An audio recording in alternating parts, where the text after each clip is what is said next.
Next, we are going case law penalties. So number one is CIP versus Shiva Kumar 2013.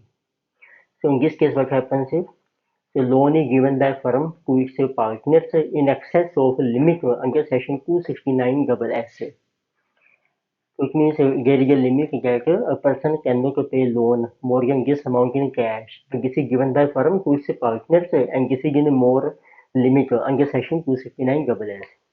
So and penalty is imposed. So question is whether penalty is levied in this case on partner or firm or partner.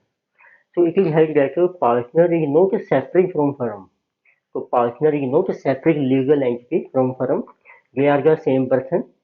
So it means partner can use funds of firm to any extent और partner जो है firm के funds किसी भी amount तक utilize कर सकते हैं. So it is not violation of section 269 double S. तो इस केस में जब पार्टनर ने फर्म ने लोन दिया है पार्टनर को या पार्टनर फर्म को दे रहे हैं तो सेक्शन 269 डबल एस अप्लाई नहीं होगा and means no penalty allowed under section 271 B.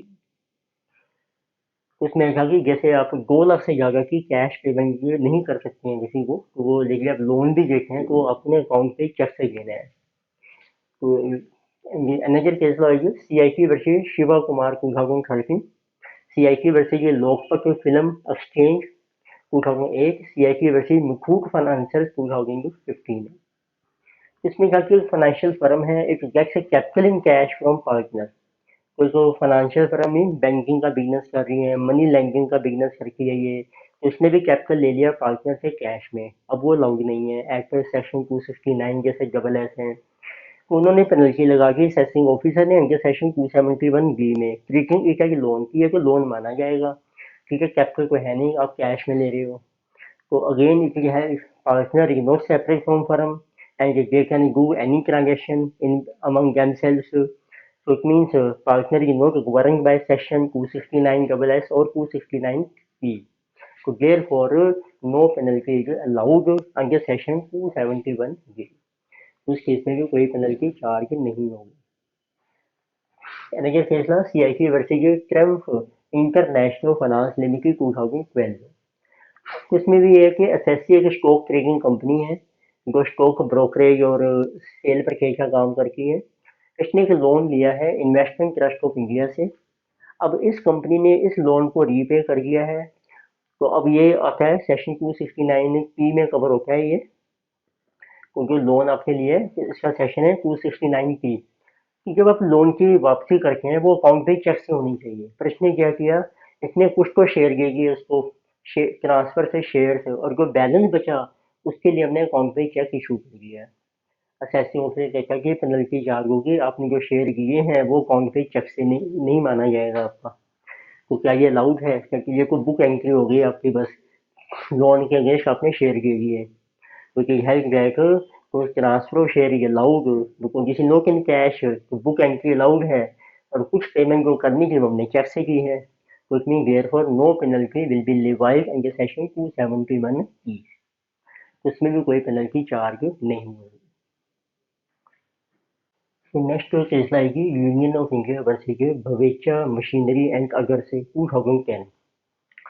So in this case so failure to furnish return is not willful. It means आपने रिटर्न फाइल नहीं की है बट वो आपने जो फेलियर है दिस इज नॉट विलफुल मतलब जानबूझकर आपने ऐसा मिस्टेक नहीं किया कि रिटर्न फाइल नहीं की. तो ये एक इसमें केस होता है कि यदि आप जानबूझकर रिटर्न को फाइल नहीं करते हैं इसको कहते हैं विलफुल मिस्टेक हो गई है फिर पेनल्टी चार्ज होती है आपके ऊपर. तो क्वेश्चन है कि अब यदि आपने विलफुल मिस्टेक नहीं है जानबूझकर आपने मतलब रिटर्न को फाइल नहीं किया है तो क्या वो फेलियर माना जाएगा. उसका रीजन है if failure is in intentional. यदि आपका फेलियर इंटेंशनल है डेलिब्रेट है विद नॉलेज और आपको भी नॉलेज है पता है कि मैंने रिटर्न फाइल नहीं की जानबूझकर उस केस में पेनल्टी चार्ज होगी आपके ऊपर अंडर सेक्शन 276 ट्रिपल सी में.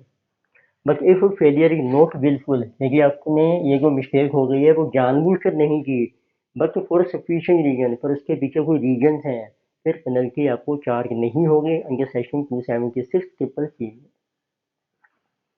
तो नेक्स्ट केस है doctor Manoj Kabra versus IPO 2014।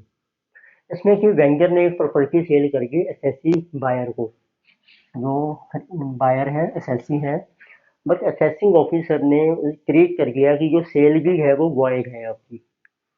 तो क्या असेसिंग ऑफिसर स्यू मोटो होता है अपने आप जो है एज्यूम कर सकता है कि जो सेल है वो वॉइड है। बस आपने सेल करके आपने रिटर्न फाइल करी, असेसिंग ऑफिसर कहता है नहीं ये तो वॉइड है, मैं नहीं मानूंगा इसको। तो क्या ये अलाउड है इसको? No, it is not allowed. Assessing officer has to file a suit to prove that a sale was void under section 281। उसको कोर्ट में केस करना पड़ेगा, फिर वहां पे वो प्रूव करेगा पहले कि जो सेल है वो आपकी वॉइड है, तो तभी उस पे बेस पर वो एक्शन ले सकता है। अदरवाइज अपने आप नहीं वो कह सकता है कि मैं तो सेल ही नहीं मानता आपकी, जो आपने सेल डीड रजिस्टर कर ली है। Another is CIP versus Eurotech 2019, plastic home versus CIP 2016। ये भी अच्छा केस है। तो इसमें ट्रस्ट है, ट्रस्ट में हम ये नहीं चेक करते हैं कि वो कवर हो रहा है अंडर सेक्शन 44 AB में या नो और नोट। तो यदि उसने उसको पीडीए से डिडक्ट करना पड़ता है on payment of rent under section 194 आई में। लेकिन ट्रस्ट ने यदि कोई प्रॉपर्टी रेंट पे ली है या रेंट पे ली है, उसका वो रेंट पे करेगा अब, और यदि वो 2,40,000 से ज़्यादा है जो उसकी लिमिट है सेक्शन 194 आई की, तो उसको टैक्स से जो है डिडक्ट करना पड़ेगा। बट इंडिविजुअल और एचसीएफ के केस में ये होता है उनको टैक्स तब डिडक्ट करना पड़ता है जब वो सेक्शन 44 AB में कवर होते हैं, उनका टैक्स ऑडिट होता है। ठीक है, और जब वो पे करते हैं रेंट तो उनको टीडीएस से डिडक्ट करना पड़ता है। तो क्या ट्रस्ट इंडिविजुअल माना जाएगा? नो, हम कहते हैं ट्रस्ट इज नॉट इंडिविजुअल। तो इसका मतलब है ट्रस्ट को हम ये नहीं कह सकते कि वो कवर है अंडर सेक्शन 44 AB और नोट, उसको टीडीएस डिडक्ट करना ही करना है जितना मर्जी रैंक हो आपका, यदि मीन 240 से ज्यादा है। तो इसमें ट्रस्ट डिडक्ट डिडक्ट कीजिए, तो अब 240 से ज्यादा खा रहे हैं, ट्रस्ट ने टैक्स डिडक्ट नहीं किया इस बेस पे कि वो सेक्शन 44 AB में कवर नहीं होता है। पर हमने एक डिसीजन लिया है कि ट्रस्टों को सेक्शन 44 AB हमने चेक ही नहीं करना है, तो समझो उसको टैक्स डिडक्ट करना है। तो it means penalty levied under section 271C। तो जब आप टैक्स डिडक्ट नहीं करोगे तो फिर आपको पेनल्टी चार्ज होगी सेक्शन 271C के अंदर, जैसे एप्लीकेबल टू ट्रस्ट। तो पीडीएफ है, आप डाउनलोड कर सकते हैं, सभी केस लॉ है।